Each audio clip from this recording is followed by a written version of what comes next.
seja, uma legislação. Então, gostaria que vocês ficassem à vontade em estar interagindo aqui pelo chat, e sempre que necessário, você pode nos acionar aqui. Tranquilo? Responde um com OK, por favor, para mim saber se você está me ouvindo. Tranquilo. Valeu, Renato. Não sei se vocês conhecem a nossa empresa, se deu uma olhadinha no site, nós somos uma empresa de tecnologia, nós estamos entrando inicialmente com esse primeiro evento, de vários que nós vamos fazer no decorrer do tempo. Nós somos uma empresa aqui da região do Distrito Federal, nós atendemos vários tipos de serviços, como servidores, segurança da informação, assessoria LGPD, e o nosso objetivo aqui hoje é explanar mais sobre esse assunto. Por isso que o nosso principal interessado, nós precisamos que você realmente participe. Sim? Ouvindo sem imagem, certo? Consegue visualizar a tela? Consegue visualizar a minha imagem? Qual é o seu nome, por favor?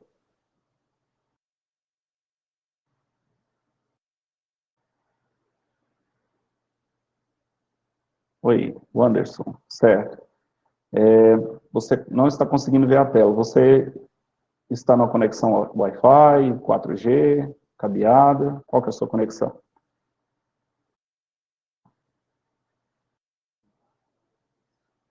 Celular ou PC? Se houver algum problema, basta você fechar a aba do navegador e abrir novamente que você vai se conectar. Se você estiver no aplicativo, você fecha o aplicativo e abre novamente, certo? Estará conosco essa noite o Maurício Noronha, que é o nosso CEO e o nosso gerente de implantação. Eu sou da parte de tecnologia da informação, sou consultor, e nós vamos fazer aqui um bate-papo curto, direto ao assunto, sem muita enrolação, e eu gostaria de saber qual que é a sua área de atuação, seu nome, eu gostaria que você colocasse aqui para nós, por favor. Natural, eu, você, que detém os dados, certo? O dado na lei LGPD, o dado é meu, a minha informação é minha. Antes disso, as empresas se achavam donas das informações e monetizavam isso, tornavam isso valor econômico. Então, estava uma terra sem lei, né? Não tinha muita legislação sobre isso, havia muita questão de que os limites que não sequer existiam, então ia muito mais pela questão do caráter da empresa do que por qualquer outra coisa. Isso a lei ela elimina, certo? Então todo mundo vai estar balizado pela mesma lei, que vai ser aplicado da mesma forma para todo mundo, em teoria, né? Então existem as questões pertinentes da autoridade nacional, existe também a questão da fiscalização, mas, em sumo, é isso. Né? Então, o titular nada mais é do que somos nós, as pessoas naturais, que detêm os dados. Né? Lembrando que nós temos dados e dados sensíveis. Nós vamos aprofundar mais nisso no futuro aí, certo? Nessa mesma aula aqui. Até aqui, pessoal, tá tudo tranquilo? Tá indo bem? Né? Qualquer coisa vai dando para a gente o feedback aí no chat, ok? Uma outra entidade que é criada é o controlador de dados. O controlador de dados é a pessoa física ou jurídica de capital público ou privado que vai deter os seus dados e vai ter a propriedade dos dados. Vamos dar um exemplo. Eu vou num edifício e o edifício, para poder autorizar a minha entrada, coleta a minha digital, a minha biometria, certo? Eu sou o titular de dados e a empresa que coletou o dado passa a ser o controlador dos dados, certo? Quando se trata de responsabilização do uso dos dados, tudo recai sobre o controlador de dados, certo? Então, é essa a empresa que vai manter os dados e ela vai ter que tomar as políticas necessárias, né, tanto em questão de segurança, quanto em questão de processo, para manipular os meus dados. Junto com o controlador vem o operador. Em alguns casos, o controlador e o operador serão a mesma pessoa jurídica. Em outros casos, não. Vamos dar um exemplo. No mesmo exemplo do prédio. No caso, a empresa ela coleta a minha biometria, certo? e ela também mantém esse banco de dados. Então, ela vai ser o controlador e o operador. Vamos a um exemplo onde o controlador e o operador são distintos. Eu tenho a minha empresa, certo? E eu contrato empresas terceirizadas para criar um site de e-commerce para mim, certo? Então, quem que é o controlador de dados? Eu, a minha empresa. A Gênesis TI é o controlador. Mas eu contratei com essa empresa, certo? E em um determinado momento, um determinado prazo determinado, ela vai manipular esses dados para mim. Mas sobre a tutela de quem? A tutela do controlador. Então, se acontecer qualquer situação com relação a isso aí, o que vai acontecer? A responsabilidade, ela recai sobre mim, o controlador, certo?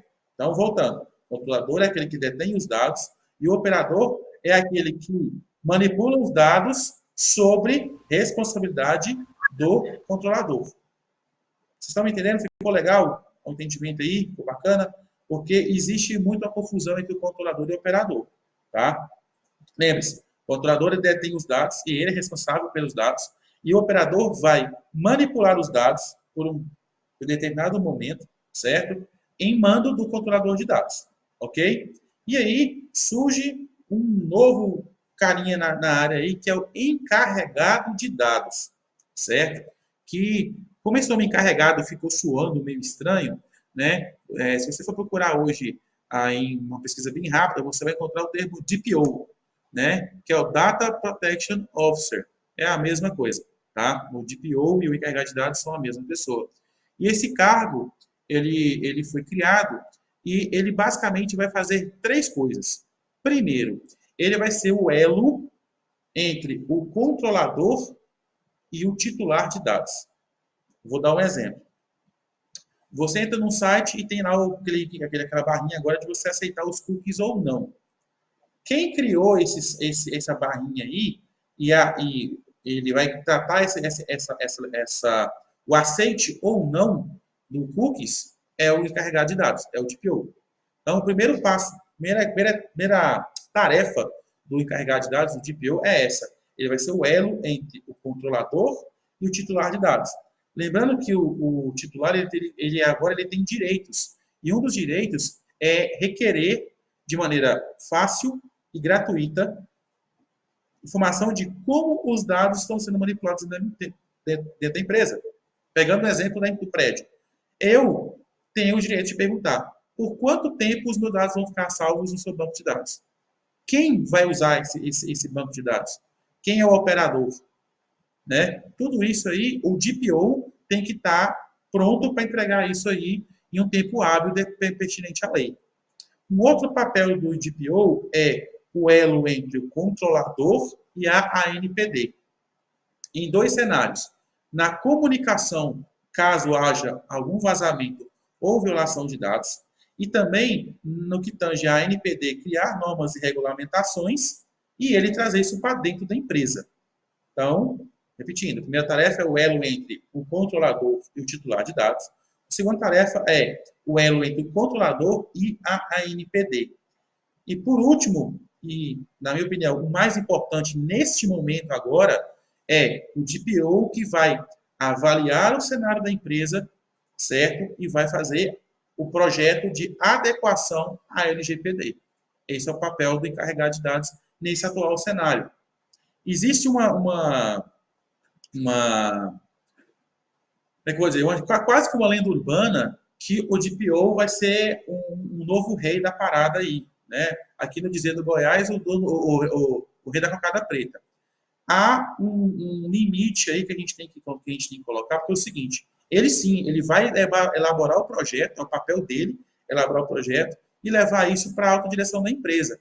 Só que, hoje, o que acontece? Primeiro, esse profissional, ele não está sendo fácil de ser encontrado no mercado. Primeiro porque é uma realidade nova, as certificações são caras e não são fáceis de você realizar, o processo é demorado. Né? Então, nós aqui da gente já fizemos o processo de adequação, já somos certificados, e isso exige muito, entendeu? E hoje, o que acontece? Qual que é a perspectiva de que aconteça hoje com o DPO? É que ele seja terceirizado, e a lei dá essa possibilidade.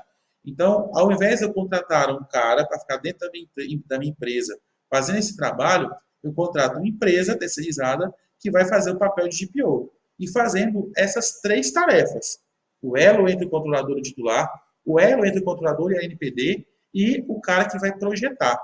Tá, Maurício, fizemos a questão do compliance, que é um outro termozinho que nós vamos ouvir muito a partir de agora, que é o termo compliance, que é a questão de você estar ajustado à legislação, ao cumprimento da lei, né? Mas, lembrando que a questão do ajuste à NPD não é uma corrida de 100 metros, onde você dá aquele impulso inicial, aquela explosão inicial e depois você para. É um processo que não vai ter fim. Então, também o papel do DPO ver as boas práticas e as normas técnicas que a ANPD com certeza vai elaborar a partir de agora, e também ver e avaliar o cenário no geral, onde ele vai ver onde que estão os furos, onde que estão as falhas que possam estar ocorrendo dentro do cenário da empresa, certo? Pessoal, tá tranquilo? Vocês estão me entendendo legal? Tá beleza? Vamos usar o chat aí para poder se comunicar, ok? Então, vamos para o próximo slide aqui, certo? Que são os direitos do titular. Como vocês estão vendo aí, não são poucos, certo? Mas eu vou me ater em alguns que eu acho que são os mais importantes. Primeiro é o acesso aos dados, nosso segundo item ali. Como assim acesso aos dados?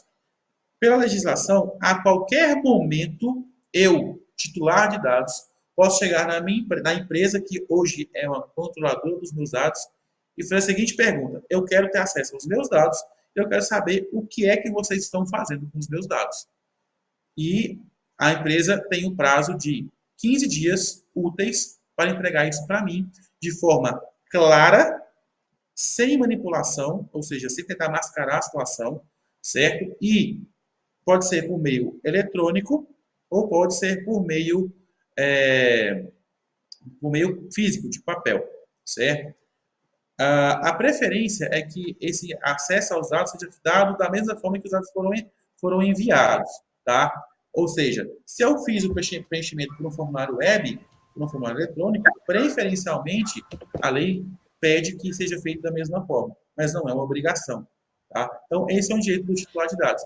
E quem que é o cara que tem que deixar isso pronto para funcionar? O DPO. Lembrando que ele é o elo entre o controlador e o titular. Então, o DPO ele vai ter que ter isso pronto e fácil. Quando o Maurício Noronha chegar lá e pedir os dados dele, eu tenho que entregar. Esse é um dos direitos do titular de dados. Uma outra questão que é muito importante é a questão da portabilidade dos dados. Ou seja, eu posso requerer a qualquer momento que os meus dados sejam portados. Maurício, como assim? Que papo é esse? Vamos imaginar a seguinte situação. Eu tenho um plano de saúde hoje na empresa A, certo? E a empresa B me fez uma oferta bem melhor e eu quero migrar, certo? Hoje a Lei Geral, a Agência Nacional de Saúde Suplementar já permite isso, e sem o período de carência, né? Tudo bem, então eu posso requerer isso. E quando eu faço a portabilidade, a empresa automaticamente tem que fazer isso sem qualquer custo para mim, sem me onerar em qualquer tipo de trabalho, por exemplo, enquanto a portabilidade não for feita, eles não podem me impedir de usar o plano de saúde, certo? E aí, a partir do momento que esse dado for portado, eu posso exigir um outro item que está aqui na nossa lista, que é a eliminação do dado. Ou seja, empresa A, eu não vou mais ter serviço com vocês e eu quero que os meus dados sejam eliminados, certo? Ah, bacana, legal. Então, qualquer um pode fazer isso? Pode, mas sempre vai acontecer? Não necessariamente. Existem as bases legais que, que garante à empresa que ela precise manter os dados. Então, se a Agência Nacional de Saúde Suplementar tem uma norma que ela exige que o dado seja armazenado por um determinado período, a empresa fala, infelizmente, Maurício, nós não vamos poder eliminar os seus dados aqui, certo? Porque eu tenho uma lei que eu preciso cumprir, certo? Então, eu não posso eliminar. Mas, em qualquer tipo de serviço que eu não tenha essa norma por trás que me dê que garanta ou que exige da empresa que a informação seja obrigatoriamente permaneça salva, eu posso a qualquer momento solicitar a eliminação. Uma outra questão também é a revogação do consentimento, certo? Isso aqui eu vou entrar um pouquinho mais na frente quando a gente for falar das bases legais, tá? Um outro item muito importante é a questão do compartilhamento ou não. Eu, como proprietário dos dados, posso, a qualquer momento, exigir que meus dados não sejam mais compartilhados, certo? Vamos dar um exemplo aqui.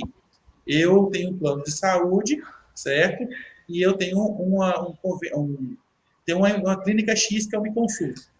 Eu, a qualquer momento, posso dizer o seguinte, ó, clínica X, eu não tenho mais plano de saúde com a empresa A, e sim agora com a empresa B, e eu quero que você elimine todos os meus dados que são pertinentes à empresa A. Ou seja, eu não quero mais compartilhar essa informação com eles, certo? Isso também é um direito do titular de dados. Uma outra questão também que é um direito do titular é, eu fui à empresa, fiz um requerimento, por exemplo, eu quero saber como os meus dados estão sendo tratados pela sua empresa. E ela se recusou ou não cumpriu o prazo hábil. Eu posso ir na ANPD, na Autoridade Nacional de Proteção de Dados, e abrir uma reclamação, certo? E aí eu abro um leque, né, vou fazer um uso aqui de uma frase que eu achei muito legal, há uma área muito cinzenta nessa frase, certo? Por quê? Essa questão da fiscalização e de peticionar, ela é anônima. Então, isso aqui dá brecha do que a gente falou na semana passada, de outras empresas, ou até, por exemplo, um funcionário que esteja chateado com a empresa, de ir lá e dedurar para a NPD que a sua empresa não está adequada à lei. Entendeu? Então, a base disso é um direito do titular de dados. Certo, pessoal? Então, a oposição dos dados, certo? Olha, eu não quero entregar, eu estou aqui, vou fazer o uso do acesso ao seu prédio, mas eu me oponho, eu não quero te dar o meu dado. Ou melhor, vou dar um exemplo melhor ainda. Eu vou numa loja, certo?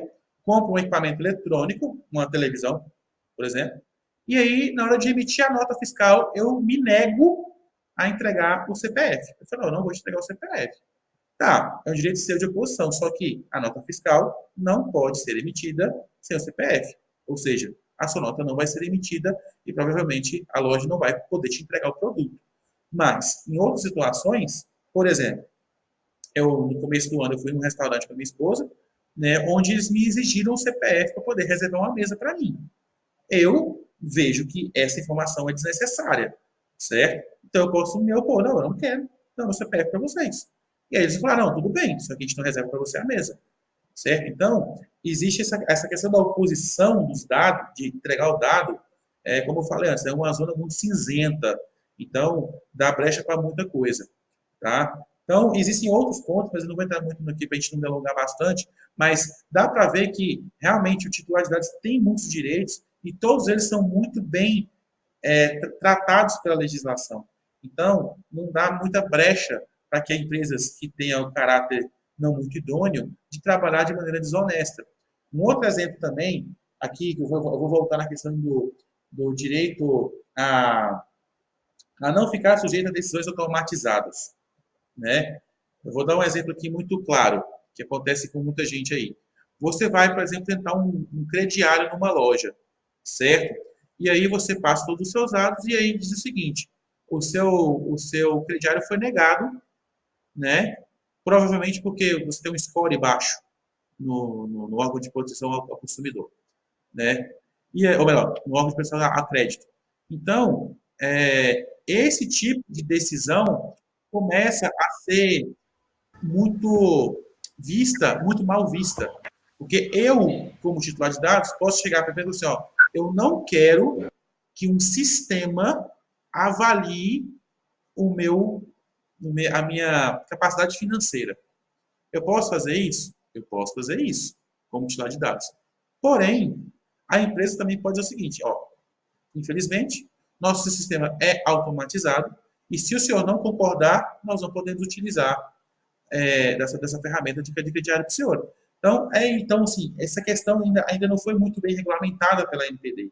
Né? Como eu falei, tem essa zona cinzenta aí, e o intuito é que com a NPD formada a partir de janeiro de 2020, essas brechas, essas lacunas que ainda existem na lei, serão encerradas, serão fechadas, como essa questão, por exemplo, de não ficar sujeito a decisões automatizadas. Ok? Então, vamos para o próximo tópico aqui, que são... Pois não. Uma pergunta que eu acredito seja interessante fazer ela agora, que é do Renato Luiz. Sim. Ele fala assim, cara, estou confuso, peço serviço. Sim, transferência de um sistema hospedado no servidor do cliente. Quem é quem nesse cenário? Muito bom. Renato, vamos lá. Primeiro, se você... Vamos imaginar o cenário, né? Você tem um serviço, um sistema, certo? Que o seu cliente usa. Esse seu cliente, ele tem informações, correto? Então, o que acontece? Vamos entender o seguinte. Se o seu sistema, correto, ele está sendo utilizado... Eu vou pegar um exemplo mais básico para a gente poder entender. Eu uso o Microsoft Excel, correto? E eu uso para poder manter uma base de dados de clientes, com dados básicos, certo? De quem que é o software? O software é da Microsoft, licenciado a mim, certo? Então, os dados são de quem? São de clientes meus. Então, nesse caso, eu sou controlador de dados, certo? E também sou o operador de dados, porque o software foi licenciado a mim. Quando, na sua situação aí, você tem um software que você fornece a um terceiro, e esse terceiro utiliza o seu software. Aí eu faço a pergunta. O seu software ele é licenciado, eu imagino, correto? Se ele for licenciado, você vai ter que ter uma cláusula em contrato, certo? Especificando que o dado que está sendo imputado, que vai estar sendo lançado dentro do seu sistema, ele não é seu, e sim do seu cliente. Isso faz com que o seu cliente se torne o controlador de dados e você seja o operador de dados. Você vai operar os dados com tutela, ou seja, com responsabilidade do seu controlador de dados. Certo? Então, tem que ter... aí vem a base jurídica, é onde o advogadozinho vai ter que te ajudar. Porque você vai ter que tratar dessa forma. Porque a sua base de responsabilidade vai ter que ser o licenciamento do seu software. Certo? Então, provavelmente você vai ter que fazer aí um aditivo contratual com seus clientes, se isso não tiver especificado, onde você vai ter que dizer que, de acordo com perante a legislação, você se torna operador de dados. Por quê? Senão, essa responsabilidade vai recair sobre você. Certo? Então, aí é jurídico mesmo o negócio. Tá bom? Espero ter te respondido. Ficou alguma dúvida aí, Renato? Senão a gente aprofunda mais aí. Beleza. Então vamos seguir adiante. Aqui, vocês estão vendo aí na tela que eu tenho aqui as 10 bases legais que garante à empresa a detenção dos dados, do titular de dados, certo? O primeiro está ali, consentimento. O que é isso? Qual telefone de câmera? Está no direito titular ainda. Aqui para mim já está normalizado. Deixa eu voltar aqui então. Foi, né? Beleza, então. Obrigado, Wesley. Então vamos lá. Consentimento. O consentimento nada mais é do que você perguntar para a pessoa, o titular de dados, se ele dá o consentimento de utilizar os dados dele, certo? Isso tem que estar muito claro. Se for um contrato em papel, tem que estar bem destacado, em negrito, certo? Não pode ser uma cláusula genérica. Tem que explicar exatamente o que, quando e por que os seus dados estão sendo coletados. O que aconteceu com a questão da GPDR lá na Europa? As empresas que não se adequaram começaram a ficar tudo loucas, enviando um monte de e-mail para os seus clientes para poder conseguir o consentimento. O que aconteceu? Não valeu. Porque o consentimento se tornou genérico. E isso a lei brasileira é igualzinha. O consentimento não pode ser genérico. A partir do momento que você torna uma cláusula genérica, automaticamente ela está anulada. Então, o consentimento, que hoje algumas empresas estão utilizando isso de forma incorreta, o consentimento tem que ser a última da base legal para você poder agarinhar o dado, e não a primeira, certo? Por quê? Porque, como eu falei antes, há uma zona cinzenta nessa questão aí. Temos mais uma pessoa aí. Paula, boa noite, seja bem-vinda. Tá? Vamos usar o chat para conversar. Qualquer coisa você pode mencionar aí. Desculpa, Paula, perdão. Tá? Mas estamos juntos aí, vamos continuar. Pode mandar uma WhatsApp. Ah, sim. Paula, o Wesley colocou que você pode perguntar para ele no WhatsApp, que ele me passa a pergunta e eu te respondo, ok? Então vamos lá. Cumprimento de obrigação legal ou regulatória do controlador. Me lembrando. Então eu vou pegar o exemplo de uma escola, certo? A escola ela tem que manter o histórico do aluno por 25 anos. É uma lei, certo? Então, e quais são os dados que ela precisa ter? Ela precisa ter o nome do aluno, se for menor de idade, certidão de nascimento, o nome do pai, o nome da mãe, todo aquele aparato de dados, certo? Por quê? Porque uma norma do MEC a obriga. Então, no contrato de prestação de serviço da escola, vai ter que ter, ó, nós vamos coletar esses seus dados por esta razão, por conta de uma legislação, e esse dado vai ser mantido aqui por 25 anos, certo? Então, é uma base legal. Uma outra questão, execução de políticas públicas. Isso aqui fecha muito com relação a empresas que prestam algum tipo de serviço público, por exemplo, agências de energia, de água, de esgoto, certo? Elas prestam serviço de utilidade pública e, por isso, elas precisam dos seus dados. Tá? Estudo de órgão de pesquisa. Por exemplo, o IBGE vai fazer um censo, né? Então, por ele ser um órgão que não tem fins lucrativos, certo? E que tem o intuito de gerar uma informação geopolítica, ele vai poder coletar seus dados, certo? De maneira totalmente anônima, né? De acordo com o censo ali, correto? Execução de contrato de diligências pré-contratuais. Aqui tem um pontinho que a gente tem que deixar isso bem claro. A questão do contrato, a cláusula contratual que me rege a questão dos dados não pode ser uma cláusula abusiva. E aí a gente retorna na questão do consentimento. Tá? Eu vou dar um exemplo aqui. Eu estou tentando um crédito, por exemplo, no banco, correto? E o banco me pede o meu imposto de renda, certo? Por questão contratual, certo? Eu posso passar para ele ou não. Posso me recusar. Só que ele também se recusa a me prestar esse crédito. Então, essa questão contratual, né, ela está um pouco ainda cinzenta, né, onde a ANPD ela vai amarrar essa questão aí, correto? Exercício regular de direitos. Tá? Essa questão do exercício regular de direitos também ainda tem uma zona cinzenta nisso aí. Porque é o seguinte, o direito, eu tenho a questão do interesse, né? Do legítimo interesse, certo? Que até a gente vai entrar aqui um pouco mais abaixo, mas eu já vou concentrar sobre ele.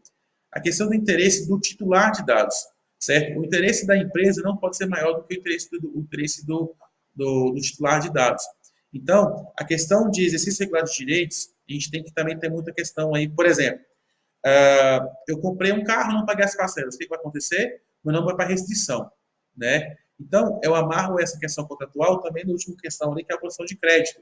Então, essas questões de contratos, né, elas ainda precisam ser muito bem amarradas, né? Provavelmente, as empresas, durante o processo de adequação, vai precisar rever todos os seus contratos para poder avaliar certinho se estão ou não com cláusulas genéricas ou se sequer tem essa informação dos dados, correto?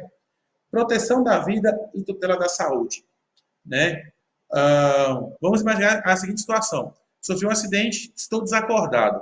Aí eu chego no hospital, o hospital assim, qual é o CPF dele? Não, ninguém sabe, né? Então, então a gente não vai poder atender ele porque a gente não tem os dados dele. Não, isso aí a vida humana é um direito maior sobre todos. Então, a questão da tutela da vida, né, ela ultrapassa essa questão. Então, o hospital pode me atender, certo? Sem ter os meus dados. E o mesmo tange a questão da tutela da saúde, né? A tutela da saúde vai mais com relação, por exemplo, a tratamentos, a medicação, a cuidado com menores, né? Então, é essa questão aí. Interesses legítimos do controlador ou terceiro, né? Na minha opinião, essa é o ponto mais crítico de todas as bases legais, né? Que é o legítimo interesse. O legítimo interesse, ele não pode ultrapassar três pilares, certo? Qual é o primeiro pilar? O interesse do controlador de dados, ou seja, o interesse da empresa, não pode ser maior ou superior ao interesse do titular de dados. Vou dar um exemplo. Eu tenho uma conta no banco, certo? E aí, por descontrole financeiro, ou enfim, por qualquer situação, eu entrei no cheque especial. Entrei no cheque especial, e aí eu estou lutando para sair, aquela coisa toda, e aí eu consigo sair de um mês, no outro eu entro e tal. E aí, usando a questão do legítimo interesse, e pelo banco ter acesso aos meus dados financeiros, ele vai lá e me gera, fala assim, ó, Maurício, a gente tem a solução do seu problema, a gente está vendo aqui que você está no rotativo aqui do cheque especial direto, tal, tal, tal, vou te oferecer um crédito para você sair do cheque especial. Maravilha. Só que aí o banco me oferece um juro maior porque eu sou um cara de risco. Ou seja, ele usou um dado meu, porque ele sabe que eu estou no crédito rotativo do cheque especial, e me ofereceu um crédito visando o interesse de lucrar, com juro maior do que o convencional. Então, isso não pode ser praticado, porque o interesse do titular de dados não pode ser superado pelo interesse da empresa. Esse é o primeiro pilar. O segundo pilar é o interesse ele tem que ser idôneo, claro, transparente, não pode ser abusivo e nem pode causar constrangimento. Ou seja, até um tempo atrás aí eu vi uma reportagem de uma questão de que foi postado no grupo de WhatsApp que existia uma vaga de emprego, certo? Onde restringia que não poderia ter pessoas negras e nem pessoas, abre aspas, né, de morassem em periferia, né? Isso é um dado pessoal sensível e acaba que, de uma certa forma, denegrindo isso aí. Então, a empresa não pode, por exemplo, gerar um contrato de prestação de trabalho, um contrato de trabalho, com essa prerrogativa, porque isso está discriminando as pessoas. Então, isso também não pode ser dado como legítimo interesse, tá? E o terceiro pilar, né, lembrando que o primeiro pilar é a questão do interesse da empresa não pode ser maior do que o interesse do titular de dados. O segundo interesse é que o interesse tem que ser idôneo, legítimo, transparente, não pode causar nenhuma discriminação. E o terceiro, quase que óbvio, né, mas não pode ir contra nenhuma infração a outras leis. Então, esses três pilares, eles têm que ser respeitados pela questão do legítimo interesse, certo? Então, eu vou dar um exemplo aqui do que aconteceu aqui na nossa região, né? Nós estamos aqui próximo de Formosa, que é uma cidade que é um ponto turístico muito grande. E aqui nós temos um clube onde eu presenciei essa situação. Existe um clube, um resort, onde eles passam a questão de cobrança dos títulos, né? Que é da questão das mensalidades, das manutenções, que são base com o escritório terceiro. Aí, o que esse escritório terceiro fez? Eles já recebem uma porcentagem da relação das cobranças que são feitas, mas o que eles fizeram? Eles começaram a cobrar extras. Por exemplo, nós vamos construir uma piscina de ondas. E aí foi gerado contra essas pessoas um título de R$ 2.000 e que, se não pagasse, ainda sujava o nome da pessoa. Certo? Então, essa prática ela é abusiva, porque esse interesse não é válido, não foi transparente porque não foi avisado para ninguém sobre isso, e eles também não podem simplesmente tomar essa atitude porque isso é contra a lei. Então, isso é um exemplo claro de que essa informação, porque eles tinham informação de dados, CPF, endereço, telefone, e-mail, essas pessoas, então, isso não pode acontecer. Então, essas são as três bases que precisam ser obrigatoriamente aceitas para que a sua empresa, possa usar da base legal de legítimo interesse. Tá? E, por último, a questão de proteção ao crédito. Vamos lá. Eu comprei um carro, não paguei as parcelas, o meu nome foi para a SPC.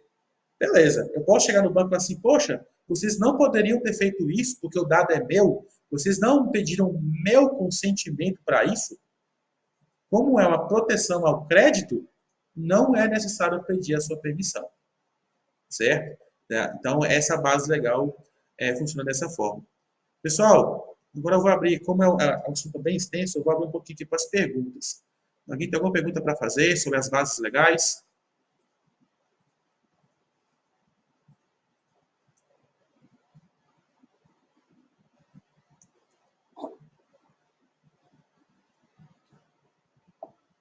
Ótimo, tranquilo.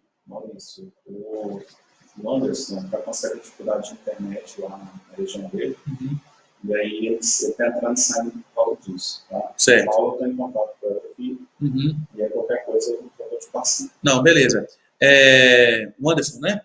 Isso. O Anderson, depois nós vamos disponibilizar nas nossas redes sociais os 2 vídeos, né? O da aula anterior, né? Do workshop anterior, e esse workshop também, então, vai te ajudar nessa questão aí. Pode ficar tranquilo que você não vai ficar prejudicado, ok? Interessante estar junto aqui é a questão das perguntas. Né? Exatamente, porque aí você pode perguntar, você pode até, às vezes, não entender aqui, mas depois você pode assistir o vídeo e assistir com a gente, tá? Então, vamos adiante aqui. Tratamento de dados, né? O tratamento de dados é a ação que é feita com os dados dos titulares de dados. Então, entra aí coleta, armazenamento, processamento, compartilhamento, produção, difusão, enfim, é um monte de ão aí que tem nessa história do tratamento de dados. Toda manipulação que é feita no dado, ela é tratamento de dados. Seja ela digital, seja ela física. Por exemplo, eu chego num hotel e faço o meu check-in ali manual numa ficha. É uma coleta de dados. Aí a recepcionista pega isso e insere no sistema, certo? Então, ela coletou o meu dado e digitalizou essa informação para o sistema informático. Então, vejam que a coleta não foi automatizada, não foi eletrônica, mas agora está armazenada eletronicamente. Nessa etapa aqui, né, a gente já teve alguns processos de tratamento de dados, certo? Então, vamos especificar melhor aqui agora quais são os tipos de dados. Primeiro é o dado pessoal. O dado pessoal é aquele dado que me torna identificado ou identificável, certo? Vamos lá. Por exemplo, o meu CPF. O meu CPF ele é um número um número único que me identifica automaticamente, certo? Uma foto. Uma foto, ela é um dado pessoal? Sim, ela é um dado pessoal. Porque, apesar de ela me identifica de imediato. Agora, por exemplo, eu estou numa sala com várias pessoas e tem uma única pessoa que está com uma roupa vermelha. Eu digo o seguinte, estou falando da pessoa da roupa vermelha, certo? Nesse contexto, essa informação é um dado pessoal, porque ela identificou. A biometria é um dado pessoal, né? Até aconteceu recentemente aí, não sei se vocês estão antenados com isso, mas a Hering, né, a malharia Hering, ela foi montada, né, em 15 milhões de reais. Por quê? Ela tem um sistema, e ela não avisou isso para ninguém, ela considerou isso segredo industrial, onde no sistema de CFTV, no sistema de câmeras das suas lojas, existe o sistema de reconhecimento facial, onde ela vê o que cada pessoa compra e quais lojas essa pessoa frequenta, e ela começa a direcionar estoques. Por exemplo, eu vejo que o Maurício entra na loja de Brasília, certo? E o Maurício compra sempre roupa azul. Então, o que eu faço? Eu vejo qual é o tamanho que o Maurício usa, né? E ele começa a direcionar o estoque para aquela loja. Tudo bem, até aí tudo tranquilo. O problema da Hering foi que ela não pediu consentimento e esse tratamento era feito por uma empresa terceira. Então, o que aconteceu? Ela foi mudada por conta disso, porque ela tinha um dado pessoal, que é a imagem das pessoas, ela associou isso a um serviço e passou isso para um terceiro sem consentimento. Olha o tamanho da bomba. Temos mais uma pessoa aqui. Élica, seja bem-vinda ao nosso workshop. Tá? Se você estiver aí pelo computador, use o chat para poder conversar conosco. Se tiver pelo celular, pode conversar com o nosso amigo Wesley Fidelis, que ele vai, né, passar para mim aqui as suas perguntas, ok? Nossa, por que você não gostou disso? Vamos lá, pessoal. Então, com relação ao dado, ficou fácil? Ficou entendido aí? Estou repetindo que o dado pessoal é aquilo que me torna identificado ou identificável, correto? E o dado pessoal sensível? O dado pessoal sensível é o dado que me diz a minha origem, por exemplo, origem racional ou ética, convicção religiosa, opinião política, filiação a sindicato, organização de caráter religioso, filosófico, político, né? Orientação sexual. Resumindo, é um dado que pode, de alguma forma, me discriminar. Vamos dar um exemplo, né? Como eu falei antes. A questão do... Opa, estamos aqui. Numa perda de dados na lei faz diferença? Sim, faz diferença, Renato. Nós vamos explicar isso aí, porque isso, a perda é uma violação de dados. Nós vamos chegar nesse ponto aí, tá? Isso aí é cena para os próximos minutos. Vamos falar sobre isso aí, tá? Então, o dado sensível é aquele dado que ele pode me discriminar. Por exemplo, um resultado de exame, ele é um dado sensível? Sim, porque o resultado de exame, geralmente, ele tem o meu nome, o meu CPF, o meu RG e a minha condição de saúde. Por exemplo, eu fiz um exame e descobri que eu tenho um tipo de câncer, por exemplo. Então, essa informação é extremamente sensível. Né? E eu, como titular de dados, posso dizer o seguinte, eu não quero que minha família saiba, ou eu não quero que a empresa onde eu trabalho saiba. Então, esse é um dado sensível. Um outro exemplo, eu tenho numa empresa uma política, por exemplo, me fugiu agora o nome, mas vou dar um exemplo prático aqui, que aconteceu recentemente, né, com a da questão da Havan, que todo mundo viu, né, questão de ele forçar uma situação partidária, uma questão política dentro da empresa, do dono da Havan. Então, isso é um dado sensível, ele não pode, de forma nenhuma, tratar as pessoas dessa forma. Então, porque isso é um dado sensível. Tá? Então, lembrando, dado pessoal é aquilo que me identifica ou que me torna identificável, e o dado sensível são informações que, de alguma forma, pode me discriminar ou pode me trazer algum tipo de dolo. Uma informação importante, tá? Quando se trata de menores de idade, até 16 anos, até 18 anos, e maiores de 65 anos, todos os dados são considerados dados sensíveis. Ou seja, numa escola onde eu tenho crianças, né, todos os dados delas são considerados dados sensíveis. Tá? Então, isso com relação à lei, quando existe uma violação ou um vazamento de dados sensíveis, as sanções são mais severas, certo? O que é o dado anonimizado? Olha o tamanho da palavra, anonimizado. Né? O dado anonimizado é o dado que, de alguma forma, eu não consigo correlacionar o dado com o titular de dados, certo? Então, eu vou dar um exemplo. Eu faço uma pesquisa na minha empresa, certo? Onde eu quero saber questão, por exemplo, eu quero saber o endereço das pessoas para ver a distância onde elas percorrem para poder, da sua casa até a empresa, certo?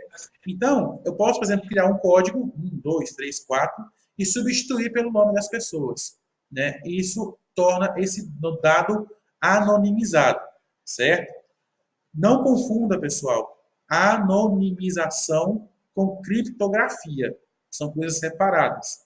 A anonimização é tornar um dado que me tornaria identificável de cara, né, não identificável, certo? E a pseudo-anonimização, né, ou a falsa anonimização. É uma informação que ela pede a associação direta ao titular de dados, mas, de alguma forma, eu consigo correlacionar isso lá na frente. Um exemplo bem claro, bem clássico de uma pseudo-anonimização. Por exemplo, um código de matrícula da faculdade. Todo aluno tem seu código de matrícula, certo? E o código de matrícula, ele está vinculado ao meu nome e ao meu CPF. Então, eu posso, por exemplo, se eu colocar num quadro as notas dos alunos com o código de matrícula, é um dado que está pseudo-anonimizado, porque quem está lendo ali provavelmente vai saber só o seu código de matrícula. Mas se eu pegar essa informação e levar para dentro da secretaria da faculdade, pelo código de matrícula, eu consigo achar todos os dados do meu aluno. Conseguiram pegar? Até aqui, pessoal, está tranquilo com relação aos dados? Alguma dúvida? Trauma, ressentimento, preconceito? Ofendi alguém aqui em algum momento? Não, né? Essa cadeira aqui não tá gostando de mim. Então, beleza, vou seguir adiante. Vamos lá, banco de dados. Como o próprio nome diz, o banco de dados ele é o conjunto de informações onde a gente armazena nossos dados. Por que o banco de dados é tão importante? Porque a partir dali eu vou ter que criar ferramentas para poder tratar o meu banco de dados. Por exemplo, eu preciso criar um banco de dados anonimizado para uma determinada situação. Então, eu vou ter que criar maneiras, mecanismos para que isso possa ser feito, certo? A criptografia. A criptografia, né, quem trabalha com TI já está mais inteirado desse termo, é você bloquear os dados, certo? Você pegar um dado comum e modificar ele de forma que ele fique ilegível, certo? Onde você só consegue ler se você tiver uma chave, né?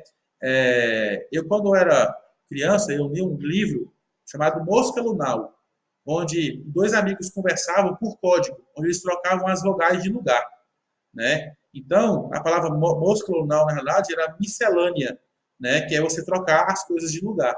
Então, a criptografia é basicamente isso, né? Só que existem técnicas de criptografia que elas são reversíveis. E aí, eu entro na questão para não confundir a anonimização com a criptografia. A criptografia ela é mais a questão de segurança da informação do que um tratamento de dados. Beleza? Backup. Né? Backup é a cópia de segurança das informações. Percebam que a questão do backup hoje ela vai ser muito modificada. A ideia de backup hoje ela vai ser muito modificada com a questão da LGPD. Pensem comigo. Eu tenho um programa que eu faço, que eu tenho dados de vários clientes nesse programa, nesse software, e eu faço backup desse sistema diariamente. Aí vem o meu amigo que o Wesley Fidelis e diz assim, ó, eu quero ser eliminado desse banco de dados. Você prestou o serviço já foi prestado, eu não quero mais estar aí. Beleza. Percebam que eu faço backup todos os dias. Eu vou ter que apagar a informação do Wesley da minha base atual e de todos os backups que eu tenho mantido, porque ele pediu para ser apagado. Então, até a questão das políticas de backup vão precisar ser revistas, tá? E agora, Renato, eu vou responder a sua pergunta, né? A questão do vazamento de dados e violação de dados. Né? O vazamento de dados, como o próprio nome diz, é quando o dado ele sai da esfera do controlador de dados, seja de forma intencional, não intencional, humana ou não humana. Vamos lá. Uma saída não intencional de dados, né? Aconteceu recentemente com acho que é Cheng Su, ou Xing Lu, o nome da presidente da AMD, né? Onde ela tirou uma foto, onde ela estava saindo de uma conferência, ela tirou uma foto dentro do avião, né? Onde foi um sucesso, ela lançou vários produtos ali novos no mercado, e aí ela tirou uma foto, e na foto, no colo dela estava o laptop. E se você aproximasse, né, ali com o zoom da câmera, você conseguiria ver que aquele arquivo que ela está vendo era o balancete da empresa, do ano 2019. Ou seja, sem querer, ela vazou um dado extremamente importante. Né? Ainda bem que a resolução da câmera não conseguia ver os valores que estavam nas tabelas, né? Era uma tabela de Excel, né? E então, mas dava para ver o nome, né? O nome em inglês lá, balancete anual AMD. Então, ou seja, sem querer, ela vazou o dado. Isso é um vazamento de dados não intencional. Um vazamento de dados intencional. Bom, existem vários exemplos, mas vou pegar o mais clássico aqui. Um funcionário descontente vai lá e vaza a informação, né? Por exemplo, o balancete da empresa, ou, enfim, qualquer dado que seja vazado. Essa é um vazamento intencional. Uma ação não humana, certo? Por exemplo, quando vou pegar um exemplo aqui mais tangível aqui, essa questão da própria foto da presidente da AMD, né? Ela tirou uma foto, certo? E aquela foto ali, ela não estava mostrando, o interesse dela não era mostrar aquele dado, era sim tirar uma foto e dizer que a missão tinha sido cumprida, né? E uma ação humana nada mais é do que uma ação, por exemplo, de um hacker, onde ele invade um sistema, né? Uma outra ação não humana, um exemplo melhor aqui que eu encontrei, é a questão do seguinte, o ransomware, né? Essa palavrinha do TI, quando fala essa palavra, chega a dar um arrepio na espinha. O ransomware é um vírus de computador, uma espécie de vírus na realidade, né? Onde ele invade os sistemas, ele criptografa os dados, ele sequestra os dados e exige pagamento para que esses dados sejam resgatados. Poxa, Maurício, eu tinha um servidor ali, eu tinha um banco de dados, né? Aqui, ó, Renato, isso aí, a verdade é cruel. Então, assim, Maurício, eu perdi o acesso àqueles dados. Isso não é um vazamento, é uma violação. E também cabe sanção pela LGPD, certo? Não, agora vamos supor, o cara, antes de criptografar, ele copiou para si os dados. Então, houve a violação e houve o vazamento da informação. Então, percebam que a amplitude dessa situação ela é muito grande, engloba muitas coisas, muitas variáveis estão inseridas nessa questão. Então, o processo de adequação à legislação ele é extremamente complexo, certo? E aí, Renato, respondendo a sua pergunta, sim, faz diferença, porque no caso da lei, existe a questão das boas práticas. O artigo 18, artigo 17 da legislação exige o seguinte, que a empresa, o controlador de dados, perdão, vamos usar a nomenclatura correta, o controlador de dados ele tem que ter o mínimo de condições estruturais de armazenar os dados com segurança. Vou voltar no que nós falamos na semana passada. Como é que está a infraestrutura de TI da sua empresa? Né? Você tem um firewall de borda que está restringindo o acesso da sua empresa, ou você tem um roteadorzinho Wi-Fi lá, TP-Link, que está lá fazendo todo esse papel. Você tem um servidor, certo? Que está recebendo dados, que tem picos de backup, que tem cópia de sombra, que tem N coisas rodando, ou você tem um PC que você comprou lá na Casas Bahia, né? Que você chama de servidor, onde você grava todos os seus dados, todo mundo tem acesso, tá tudo, as portas estão escancaradas aí. Então, tudo isso as empresas vão ter que começar a avaliar. Por quê? Se eu tenho um dado de um cliente, eu sou responsável por esse dado. E eu perdi o dado, poxa vida, pois é, os dados foram violados e você vai acontecer a sanção por isso. Tá? Então, Renato, eu acho que eu respondi a sua pergunta, né? Então, existe sim a diferença de vazamento de dados e violação de dados. Certo? Agora, uma questão. Maurício, eu tive a invasão de um ransomware, porém, entretudo, todavia, eu tenho uma política de backup muito boa e eu não perdi nenhum dado. Meu dado não foi perdido e também não foi vazado. Eu tenho formas, eu tenho técnicas, eu tenho logs de tudo que acontece aqui dentro do meu servidor e foi provado que não houve vazamento. Ou seja, o dado não saiu da empresa. Mas eu perdi os dados em um determinado momento, mas eu voltei um backup e o dado foi recuperado. O que acontece comigo, Maurício? Acontece que você vai ter que notificar isso à ANPD, certo? Onde ela vai avaliar se as técnicas que você executou estão realmente válidas ou não. Nesse caso, se você tomou toda a tratativa para resolver esse problema, você vai tomar uma notificação por escrito para que você tome as providências cabíveis para que isso não ocorra de novo. Certo? Tranquilo até aqui, pessoal? Beleza? Tá. Beleza, Renato? Então vamos seguir adiante aqui. E agora, como que funciona o processo de adequação à LGPD? Certo? Então, existem 3 áreas aí que nós vamos ter que ter total engajamento com relação à adequação à LGPD, né? Então, a primeira questão é a área jurídica, certo? Olha, eu vou ter que ter um departamento jurídico dentro da minha empresa, eu vou ter que ter enfim, uma pessoa responsável por isso? Sim e não. Sim, se você tiver um porte para assumir esse custo, é o ideal. Mas você não tem como assumir esse custo. Então, você vai ter que procurar uma empresa que vai te atender isso esse conceito jurídico. Por quê? né? Vocês lembram que quando eu falei das bases legais, dos direitos, a palavra contrato foi falada várias vezes. Por quê?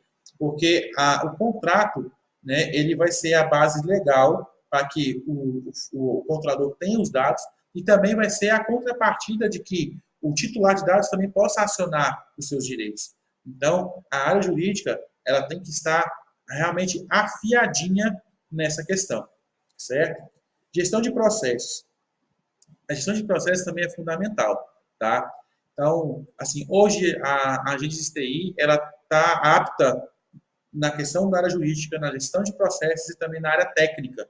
Nós somos totalmente aqui capazes, nossa equipe está mais do que gabaritada e habilitada, essa palavra é importante, habilitada a trabalhar com essas questões. Sim, Wesley?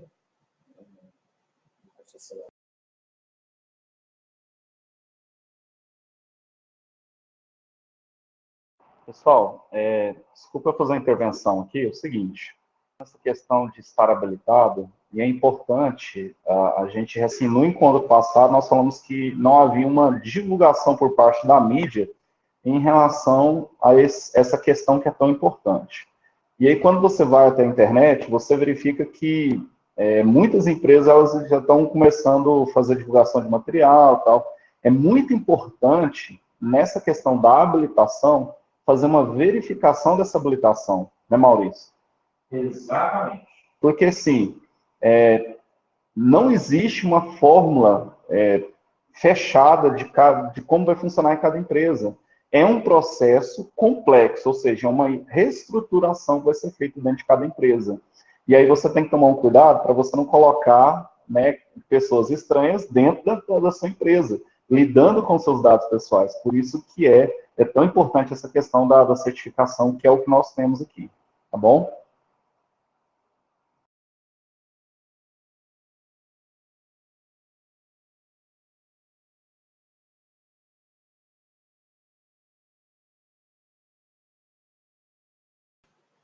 Beleza, Wesley, obrigado aí pela intervenção.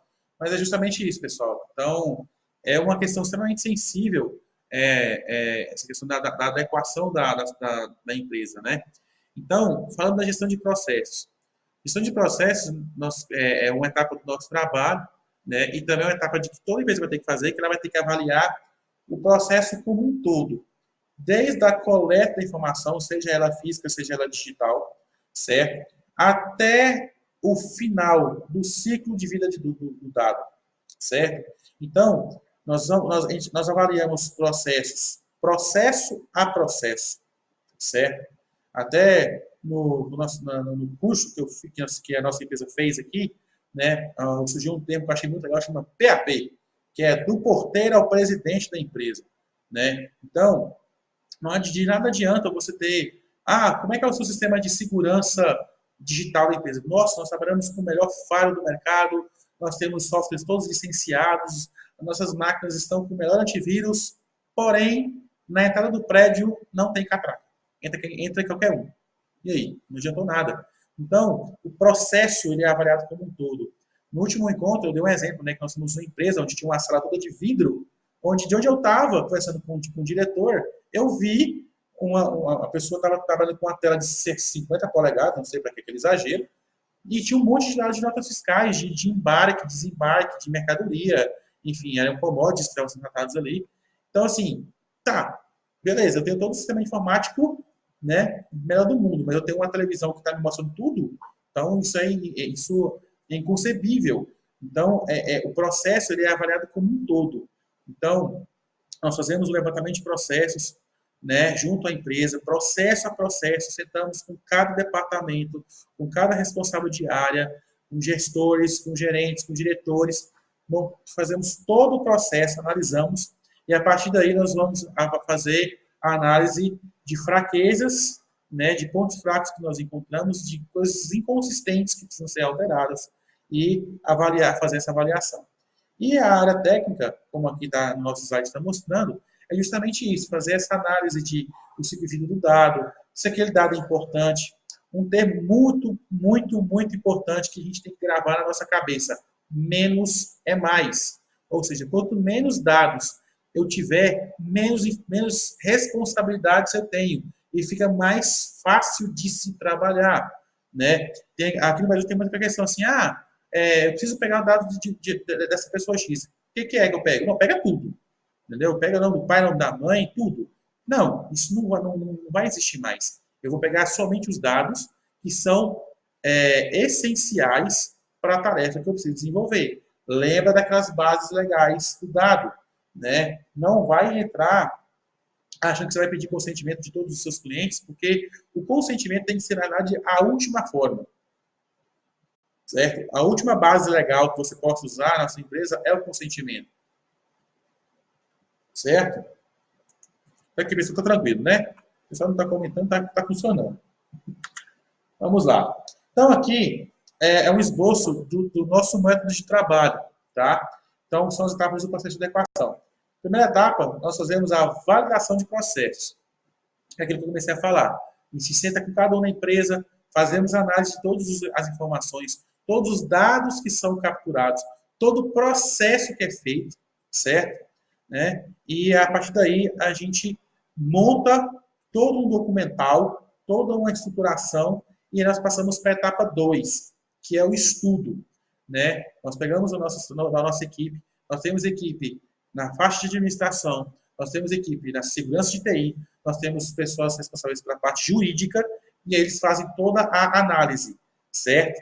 E aí, feito isso, nós entramos na terceira etapa, que é a implantação assistida, certo? Onde nós pegamos os processos que estavam errados e começamos a fazer o ajuste. E essa palavra assistida, ela é fundamental, porque esse aqui é o trabalho que nós vamos pegar na mãozinha da pessoa e vamos fazer juntinho, igual a jardim de infância. Por quê? A legislação, ela trata 3 pontos, que são sistemas, processos e pessoas. Sistemas, a gente adequa, né? Você tem um ERP na sua empresa, você tem um TOPOS, um CSAP, enfim, qualquer que seja o seu sistema que você utiliza, do mais simples ao mais complexo, você consegue adaptar, você faz alterações no seu sistema. Processo é a mesma coisa. Se o seu processo, em algum momento, tem uma falha, é fácil de você ajustar. E nós que estamos de fora da empresa, fica mais fácil porque a gente não tem um olhar viciado. Às vezes você faz tanto tempo a mesma coisa que seu olhar está viciado, você já não consegue perceber mais se tem alguma falha. Agora, quando entra a pessoa, o peopleware, né, aquela pecinha que fica entre a cadeira e o teclado, é aí que o bicho pega. Por isso que a implantação assistida, ela faz toda a diferença. Por quê? É onde nós vamos sentar e vamos fazer junto. Vamos mostrar, queridão, esse processo que você fazia até hoje, ele está errado. Errado na visão da legislação. Então, hoje, você vai ter que fazer diferente. Vou dar um exemplo clássico que mostra como hoje a gente tem um seríssimo problema com relação a gente deixar nossos dados aí à revelia. Recentemente, um amigo meu comprou um carro novo. Estava felizão da vida. Pensa num cara que estava feliz. Dormiu dentro do carro a primeira noite com medo de roubar. E aí, ele comprou o carro e ele foi fazer o seguro do carro. Ele cotou com várias empresas e tudo mais, esses aplicativos e tudo mais, e ele encontrou uma empresa aqui na região, num preço bem bacana. O que o cara da seguradora fez? Me manda a placa do carro e me manda uma foto da sua CNH pelo WhatsApp. O que meu amigo fez? Nem pensou. Chegou lá e tirou a foto e mandou para o cara. Beleza, vamos lá. Vamos olhar para a visão da lei. Eu, titular de dados, cedi o meu dado. Beleza. Só que o que acontece? O WhatsApp é uma base móvel. A base está no telefone daquele vendedor, daquele atendente da operadora de seguros, da corretora de seguros. Entendeu? E ainda existe um outro detalhe, que é uma cultura brasileira. O cara chega para trabalhar na empresa e fala assim, cara, tá aqui o telefone da empresa. Não, eu uso meu telefone aqui mesmo. Eu tenho um plano de controle aqui que eu ligo para Deus e o mundo aqui e pago X por mês. Né?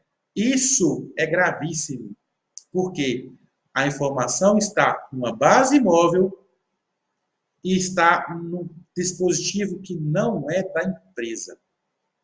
Certo? Então, nessa questão aí, o meu amigo que foi titular de dados, fez uma lambança de passar o dado pelo WhatsApp. Não satisfeito, o cara tirou uma foto do contrato de prestação de serviço que tinha os dados do meu amigo, tinha os dados do carro, tinha endereço, tinha e-mail, tinha tudo e mandou de volta. Mesma coisa, o WhatsApp é base móvel, entendeu? Quem garante que esse telefone não é da empresa, do cara? Ou seja, bagunçou tudo. Está tudo errado de acordo com a legislação aí. Está tudo errado. Maurício, como é que seria então o processo correto desse mesmo processo? Tá, eu preciso enviar a foto da placa do carro e da minha CNH. Perfeito. Use um canal seguro. Qual é o canal seguro mais comum que nós temos? E-mail. Por quê? O e-mail tem o horário que o e-mail saiu, origem, destino, o IP que mandou, porque aí o IP é um dado pessoal. Ó, dado importantíssimo. O seu endereço IP é um dado pessoal. Ah, mas o meu dado aqui na minha empresa, o meu IP ele é dinâmico, ele muda. Só que o seu provedor ele tem registro disso. Então, naquele dia, naquela hora, naquele momento, você enviou um e-mail e está registrado ali. Então, você consegue rastrear essa informação. Aí a pessoa recebe na ponta, trata o seu dado e envia o seu dado de volta. Aí, até aí, tudo bem. Só que eu vou fazer só uma ressalva. Vamos supor que o meu e-mail seja mauricio.noronha@gmail.com. E na pressa de mandar a informação para mim ali, para fechar logo o contrato, porque ele tem comissão para receber, ele mandou para Maurício_Noronha. Vazou o dado. Porque foi para outra pessoa. Tá, esse e-mail pode não existir. Beleza. Mas se esse e-mail existir, essa informação foi para outra pessoa. O que aconteceu? O cara estava trabalhando certinho, mas na hora da pessoa, a pessoa onde entra o ser humano na parada, ele fez uma lambança, ele mandou o e-mail errado. Maurício, como é que eu faço então para poder resolver esse problema? Verificação em 2 etapas, simples. Quem aqui não recebe a sua fatura de cartão de crédito por e-mail e quando você vai abrir, ele pede para digitar o número do seu CPF para abrir? Faz a verificação em 2 etapas. Por quê? Beleza, eu posso até ter mandado errado, mas se a pessoa não tiver essa informação, ele não acessa aquele arquivo. Pronto, simples. Então, ou seja, num processo tranquilo desse aqui, ó, nós fizemos um ajuste. Antes o cara trabalhava em cima de WhatsApp. Hoje o cara trabalha em cima de canal seguro. Ou seja, um processo que não foi alterado na sua composição, na sua organização, mas o meio foi alterado. Então, basicamente, eu dei um exemplo aqui muito simples de uma adequação, de você mudar o processo que estava errado para uma forma correta. Né? O Renato está aqui dizendo aqui, né? Nas pessoas. É isso mesmo, cara. Quando envolve o ser humano é que o negócio bagunça. Né? Eu entrego exame médico, não posso entregar para o paciente por celular de alguma forma? Pode, da forma que eu falei, canal seguro, certo? Você pode entregar, basta você, por exemplo, colocar essa verificação em 2 etapas, tá? Entendeu? Ah, mas eu envio pelo WhatsApp. Aí é que tá. O WhatsApp não é seguro porque é uma base móvel. Né? Então, use o canal seguro. O canal seguro mais fácil e mais barato, Renato, é o e-mail. Né? É o e-mail. Ah, e uma informação muito importante. E-mail pessoal é dado pessoal. E-mail corporativo não é dado pessoal. Tá, pessoal? Fica aí essa curiosidade para vocês. Tá? Então, Renato, basta você fazer isso. Usa o canal seguro, cara. Envia por e-mail e cria uma autenticação em 2 etapas. Envia um PDF e exige que o cara tenha que digitar o CPF dele, por exemplo, para ele poder acessar. É a forma mais tranquila. Tem que enviar de forma de que, para rastrear correto, sim, Renato. O canal seguro é justamente isso, porque você consegue rastrear. Então, vamos imaginar o seguinte, você enviou um exame para o seu cliente, certo? E esse cliente alega que não recebeu. Não, eu não recebi esse exame, não recebi esse exame, não recebi esse exame. Como é que você vai provar? Cara, saiu da minha caixa de e-mail, tal dia, tal hora, e eu não fui notificado que você não recebeu. Entendeu? Então, isso aí é básico de você resolver. Entendeu? Banco de dados de WhatsApp é móvel, aí não dá para rastrear, mas e-mail tem que comprovar. Exatamente. Porque o e-mail você tem todas essas informações, endereço IP. Até se o cara tiver recebido pelo celular, ele dá a localização. Entendeu? Se bem que hoje com o IP você consegue também a localização, né? Então, você consegue provar isso. Porque, gente, uma outra informação muito importante. Todo o ônus da prova cai sobre o controlador de dados. Ou seja, você é que tem que provar que está certo. Porque até o momento você vai estar sempre errado. Até você provar que está certo. Entendeu? Eita, nós. Cara, infelizmente, no que tange a lei, é complicado. Né? E até esses dias para trás eu estava vendo o pessoal discutindo sobre a questão do Telegram. Porque o Telegram, a base não é móvel, a base fica no servidor do Telegram. Entendeu? Aí, no caso do Telegram, parece-me que aceitaria por conta disso. Porém, o Telegram, por exemplo, se eu mando para você uma mensagem no Telegram, eu posso, mesmo depois de você ter lido há bastante tempo, eu posso apagar. Eu posso apagar. Entendeu? Só que aí existe o Telegram, aí é uma questão que está sendo desenvolvida ainda, que é o Telegram corporativo, onde eu, como empresa, como controlador, te mando informação, você não pode apagar, certo? Então, é uma saída para você, Renato.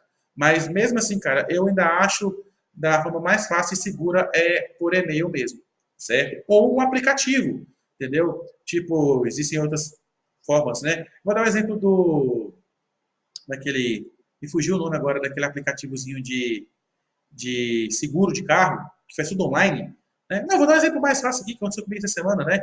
Eu criei uma conta no aplicativo digital de pagamentos, onde ele me pediu para tirar umas fotos, entendeu? E isso foi enviado, eu tive que aceitar o termo, dizendo que a foto seria enviada para um banco de dados, avaliada por uma pessoa humana e logo em seguida deletada.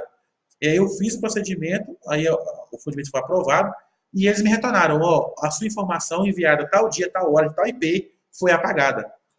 Cara, pronto, eles se resguardaram totalmente dessa informação, entendeu? Que o paciente instalar vários aplicativos de cara, que não é bacana, isso é verdade, né? Então, assim, mas por e-mail, cara, por e-mail, hoje em dia, o cara ter uma conta na Play, no Google Android ou no Apple, ele precisa ter uma conta de e-mail. Então, acho que a forma mais fácil realmente fica por e-mail, tá?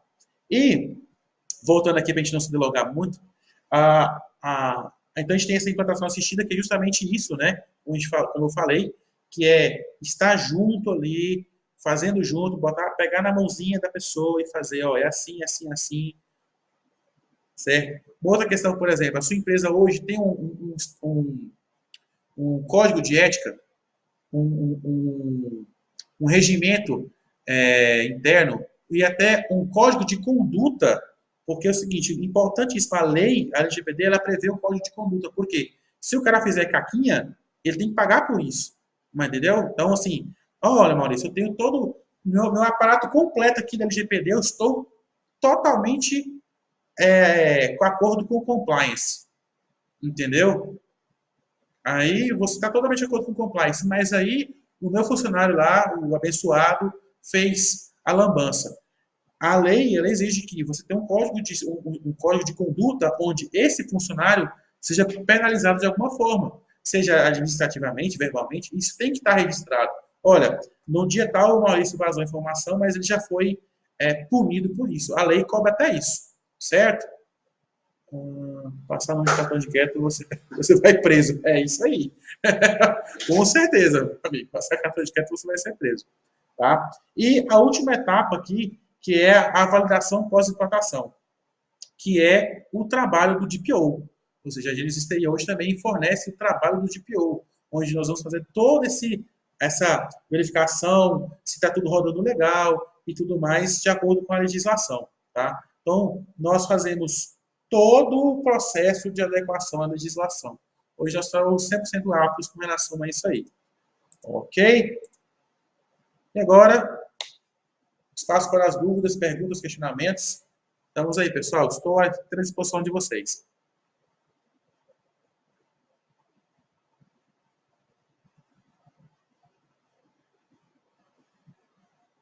Alguma dúvida? Tudo tranquilo?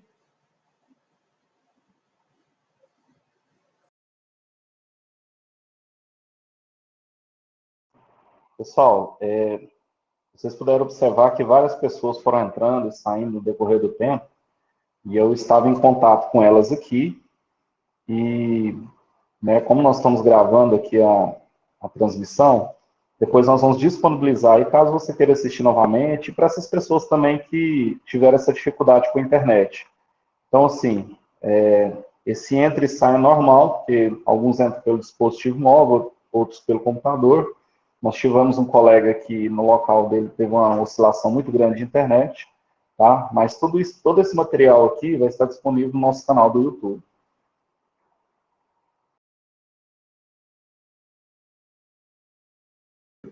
Então, respondendo aqui, Renato, sim, nós fazemos a consultoria, tá? Nós atendemos aí em qualquer lugar e também atendemos qualquer tipo de segmento, tá? Então, seja hospitais, clínicas, escolas, nós estamos aptos a trabalhar com qualquer tipo de segmento, tá? E então, assim, eu vou pedir para o Wesley entrar em contato com você, né? Ele que é nosso gerente comercial aqui, para estar conversando com você mais sobre isso aí, para te ajudar na adequação. Nós estamos aqui justamente para auxiliar vocês, tá? Deixa eu dizer uma coisa, eu acho que perdi essa parte. Existe uma certificação que certifica que estou dentro da lei? Opa, boa pergunta. Hoje, a NPD ainda não criou esse selo, né? Mas é uma premissa de que seja criado um selo, uma certificação, não sei qual é o nome que vai ser dado, que a empresa estará apta, não, ela está adequada à legislação, tá? Tipo uma ISO 9001, aquela coisa nesse sentido, sabe?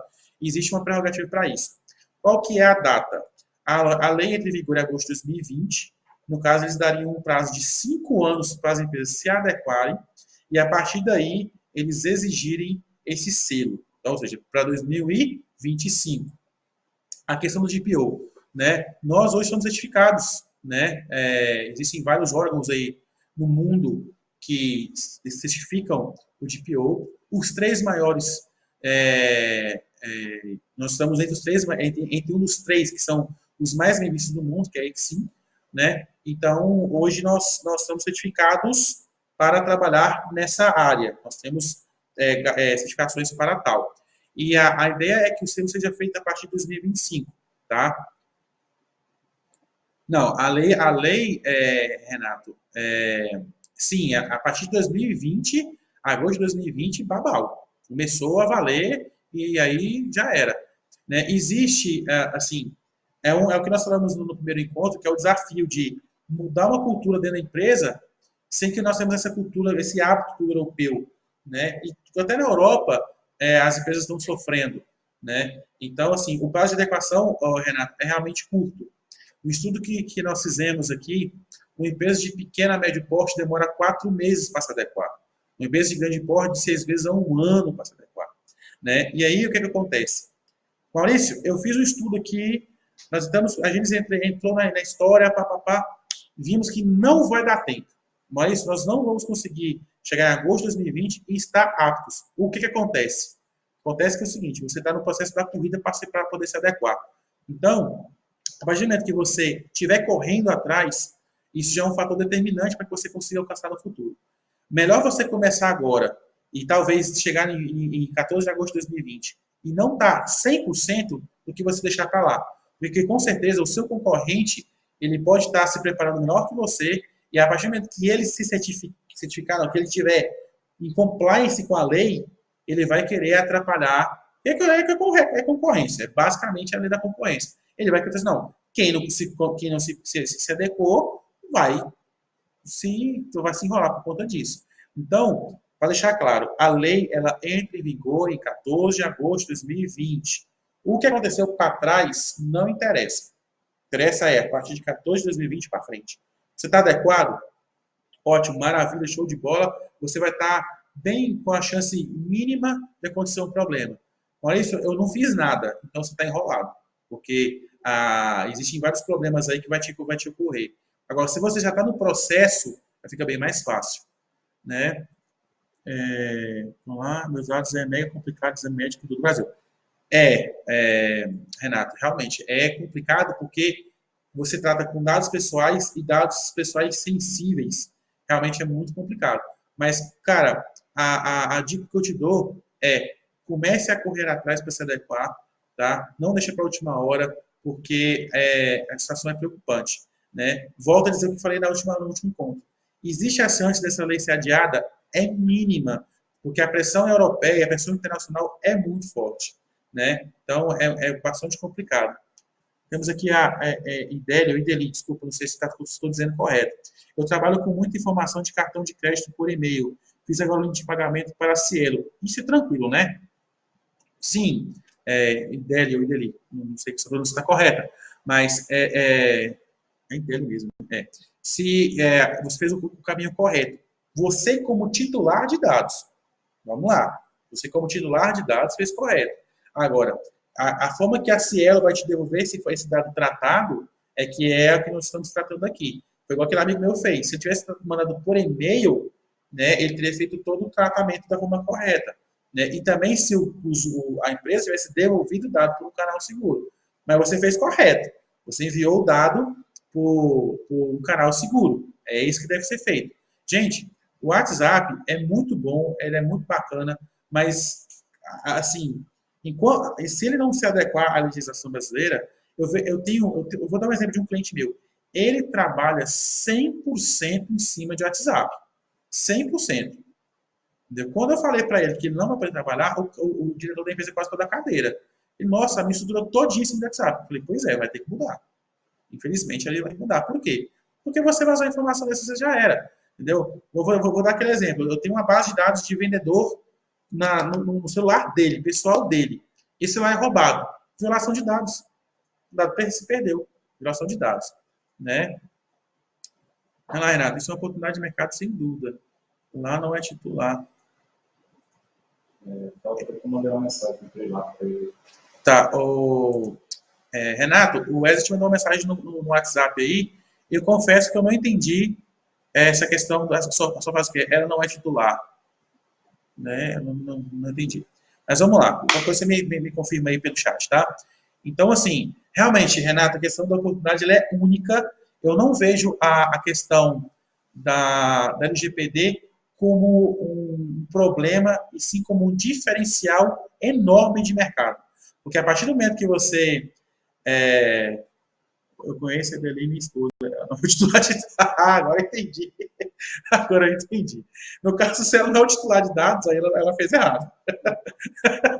Agora eu entendi. Nesse caso, ela fez errado porque ela está tratando dados que não é dela.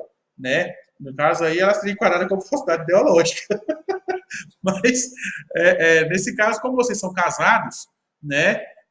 Se tu tá tudo certinho, casado no papel, conta fiscal e tudo, aí tá tudo tranquilo. Ou se tiver um contrato de relacionamento estável, aí não tem problema, tá? Então, assim, como eu estava falando antes, aqui, realmente é um diferencial de mercado, porque é o seguinte, você chegar para o seu cliente e falar o seguinte, nós estamos em compliance com a LGPD, e ele for com um concorrente que ele não tem esse compliance, com quem você vai deixar seus dados? Isso é óbvio, isso é claro, entendeu? Então, essa é a questão. Então, aquele que correr, aquele que startar agora, aquela empresa que iniciar o seu trabalho agora, ela vai ter um diferencial muito grande lá na frente. Diferencial em várias questões, e principalmente em questão de prazo. Porque hoje, o mandatário hoje é prazo. Porque agosto de 2020 está aí. Né? O brasileiro tem um problema muito sério. Né? O ano só começa depois do carnaval. Carnaval já é mês 2, fevereiro. Agosto é mês 8, ou seja, 6 meses para adequar, pode ser que não dê tempo. Então, por isso que eu... Ah, tá. Então, pode perguntar, Deli. Nós vamos te aguardar aqui, sem problema nenhum. Então, essa questão, ela é mandatária mesmo. A gente tem que se adequar, certo? É um processo moroso, é um processo até um pouco doloroso, né? Mas, com certeza, faz... a diferencial, ela é importantíssimo. Né? Vamos lá. Eu trabalho com a agência de turismo, os clientes pagam para a gente com cartão de crédito, eles enviam para nós os dados do cartão por e-mail. Agora tem o link da Cielo, que envia para o cliente pelo WhatsApp ou por e-mail, ele preenche os dados do cartão. Ah, tá, agora eu entendi. E o seu exemplo, ele é fantástico. Vamos lá. Ó, eu trabalho com a agência de turismo e os clientes pagam com a gente no cartão de crédito. Perfeito. eles enviam para nós os dados do cartão por e-mail. Vamos lá. Você está pegando um dado pessoal e armazenando para você. Nesse caso aí, você está se tornando o controlador de dados nessa transação. Agora, você trabalha com a solução da Cielo. Ou seja, você pegou, você fazia o papel controlador e operador. Outra informação importante.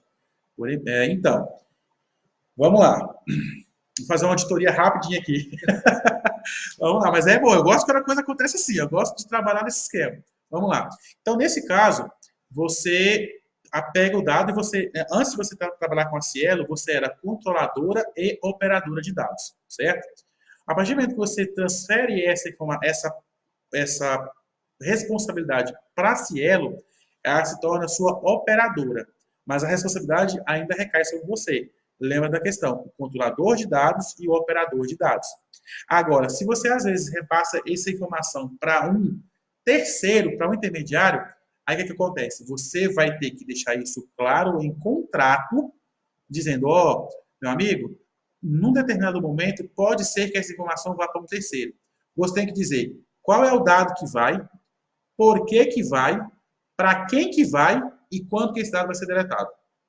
Certo? Isso em contrato, tá? Então, você está enviando isso por e-mail. Ótimo, canal seguro. A ideia é essa. Porém, para você estar se resguardando com relação ao seu titular de dados, com o seu cliente, você vai ter que primeiro especificar isso junto a ele. Tá? Você pode fazer uso do consentimento ou você pode fazer uso, nesse caso, de uma cláusula de contrato, que é a questão do compartilhamento. Então, você compartilha o dado do titular, do seu cliente, com um terceiro. Então, isso é que vai acontecer. Lógico, assim, isso aqui nós estamos falando a grosso modo, né? Eu imagino que o seu processo seja um pouco mais complexo do que isso aqui, né? Então, mas basicamente seria isso, onde você pegaria o consentimento do seu cliente via contrato e a partir daí você conseguiria tratar os seus dados. Sempre com um canal seguro. WhatsApp, esquece, né? Até num curso que nós fizemos recentemente, o professor ele falou justamente dessa situação da agência de turismo. Ele mora em Brasília e a mãe dele mora em Pernambuco. E aí ele viaja há mais de 10 anos com a mesma corretora com a agência de turismo e sempre com a mesma pessoa. Aí o cara falou assim, cara, pintou uma oportunidade aqui boa, cara. Você vai de Brasília para Pernambuco por R$200 e volta por R$1. Vamos fechar agora? Ele, ué, cara, vamos agora. Não, manda para minha foto do seu cartão de crédito aqui que eu já aprova agora a compra. Ele, negativo, vou mandar por e-mail. Ele, não, cara, manda para o WhatsApp que é mais rápido. Negativo, vou mandar por e-mail. E mandou por e-mail. Então, é essa questão que a gente tem que tratar. Porque eu, por exemplo, se fosse eu nessa situação, antes de conhecer a questão da lei, com certeza eu tinha enviado por WhatsApp.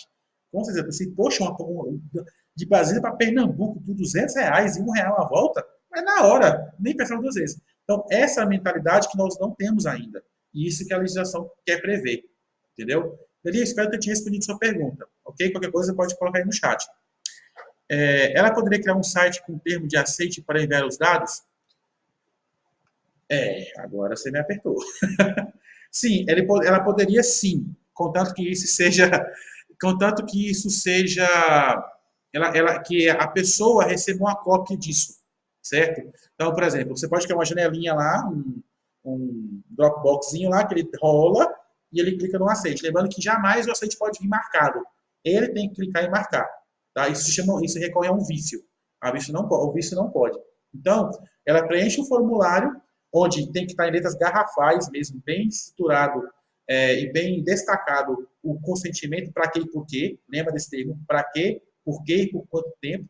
E aí você envia uma cópia disso para a pessoa. Pronto, você está respaldado. Ela clicou no aceite e ela concordou. Beleza? Espero ter te respondido. Né? É a melhor forma. Né? É a melhor forma. Certo, pessoal? Bem, acho que nós já estendemos bastante. Alguém tem mais alguma dúvida? Né? Então, beleza.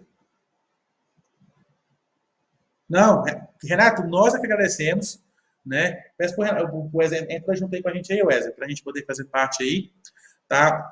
Eu vou fazer o seguinte, então, Renato, eu vou pedir para o Wesley entrar em contato com você, se você puder passar para a gente, por canal seguro, os dados da sua esposa, a gente também conversar com ela, né, com relação a isso aí, tá?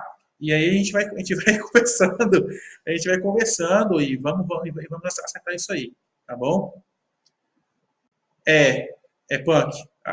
Na verdade, eu imagino outra palavra com PH, mas a palavra é essa mesmo, porque infelizmente a gente tem que. Essa, essa, essa. Só que eu, eu vou me ater lá no falar.